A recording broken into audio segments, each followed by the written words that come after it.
God has a will, a plan, a direction for your life, and you may have taken it off into different directions because of choices you've made, but God has always got a plan to get you back on track. Letter D, write this down. Accept God's power as my strength. Philippians 4:13 said, I can do all things through Christ who strengthens me. I like how it reads in the New Living Translation. For I can do everything through Christ who gives me strength. Our strength comes from God. We need to accept His power. By letting go, we acknowledge that we need His power in our lives, that we can't do it on our own. Appliances just work better when they're plugged in, don't they? You ever tried to use something that's not got power? Well, I brought a little illustration for you. This is my power drill, all right? I mean, this is a great drill. I love this drill. Brother Tom was using this during setup Friday night. I mean, it's great. But when I pull the trigger, nothing. Nothing. I mean, I could put a little bit in there and maybe...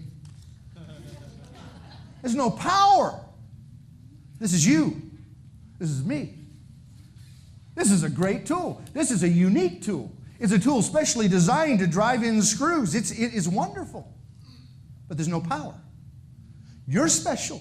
You're unique. There's nothing else in the world exactly like you. It ain't easy being green. I mean, you're unique. But it's missing something. It's missing God, isn't it? So let's plug a little God in.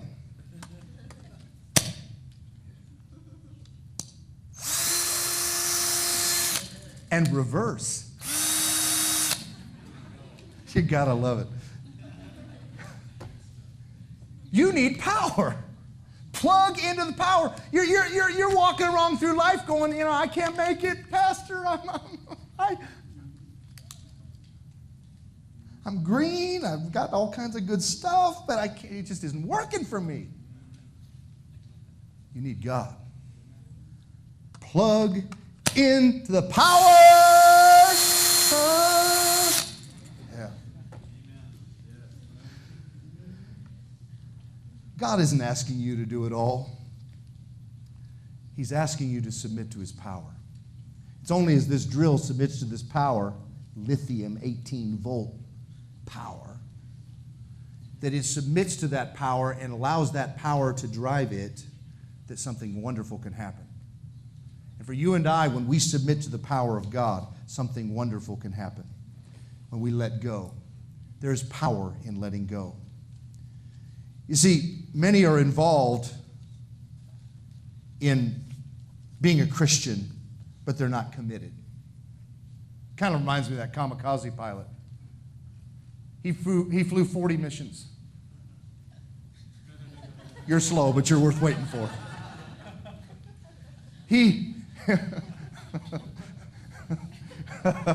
Come on, some of you are still working on it. Boy, he was involved, wasn't he? But he wasn't committed. God is looking for us to be involved, but not just involved, committed to Him. God wants you to invite Him to be a part of your life. He wants you to invite Him to help you with your habits, your hurts, and your hang-ups. And if you'll do it, your life will never be the same. Our son went off to college. It's been, 4 years ago now? It's been 6. Lord have mercy. It's been 6 years ago now. And I remember Carrie and I went down to Assemblies of God University there in Waxahachie, Texas, and along with the parents of all the other freshman students, we were excited for them, and we were getting them checked into their dorms, and the guys were checking out the girls, and what was going on. And after we came back home from Dallas, the Dallas area, a young lady hooked up with our son. Her name was Leah. And Leah was the baby daughter of a prominent pastor of a large church in the Dallas-Fort Worth area. And she was just his pride and joy. And Leah, a very special girl, worked with handicapped children. It's what she did for a living. She was going to be making a career that would take her into that field. And just a precious, precious, beautiful young lady, long blonde hair, just beautiful. And our son began dating her, and it was just 6 weeks into school. And they were going to be getting together one night after she got off of work. Earlier that day, he had been following too closely her car as they went out of the school parking lot, and she stepped on her brakes real hard, and he plowed into the back of her car. And there was no real major damage, a little bit of damage on both cars, but nothing major. Nobody was hurt. And so while she was there working with handicapped children that day, she made him a very special card, all cut by hand out of construction paper and glued. And while the other students were working on their projects, she was working on this project. She got her in a car that day, and she got on the freeway to drive from one part of the Dallas-Fort Worth area to the other part where he was at, and they were going to be meeting with some friends. And at the time that she should have arrived, she didn't arrive. She never showed up. He began texting her. He began putting voicemails on her phone. No answer. And no answer would come. That night, we would receive a phone call, one of those phone calls that parents are terrified to get, about 3 o'clock in the morning.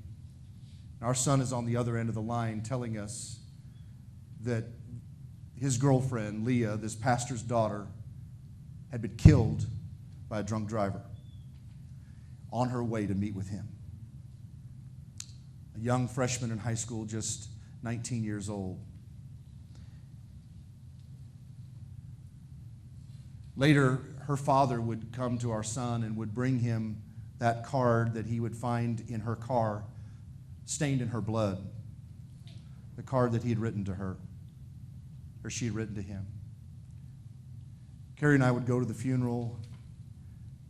It was one of those situations where, how do you forgive this man?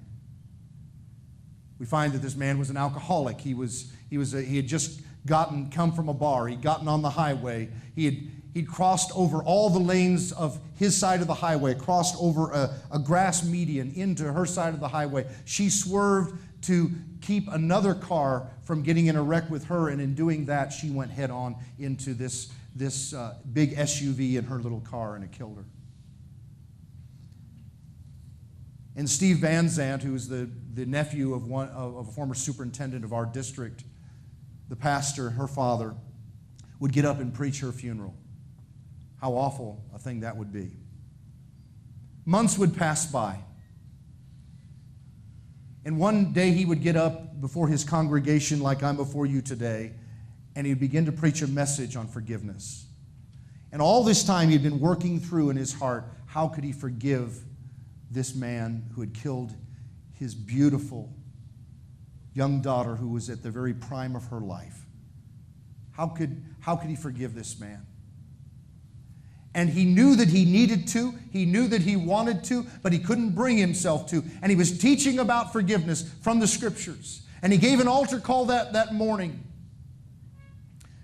And people began to flood into the altars for many different reasons. Some wanting forgiveness, some wanting to forgive, others wanting to come to know Christ. And he would go through the altar and he began to pray with each one that came. And he came to a man that he didn't know. And that day in the altar, that man would begin to weep and begin to sob. And he would look into that pastor's face and he would say, "Can you forgive me? Can God forgive me?" And the pastor said, "Of course he can." He said, "No, but you don't understand. I'm the man who killed your daughter. I'm the man who killed Leah." And the two of them embraced.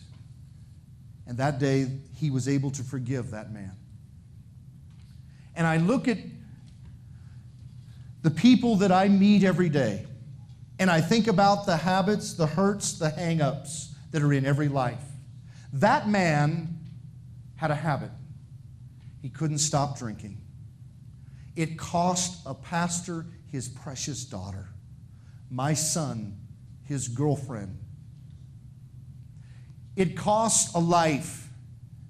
And you might say, well, can God forgive that man? Yes, he can. And that day, God forgave that man. That day, that man was set free. He let go. He said, God, I have failed. I cannot do this on my own anymore. I need you. And in spite of what he had done, God forgave him. That man would go to prison later, but he would go to prison free.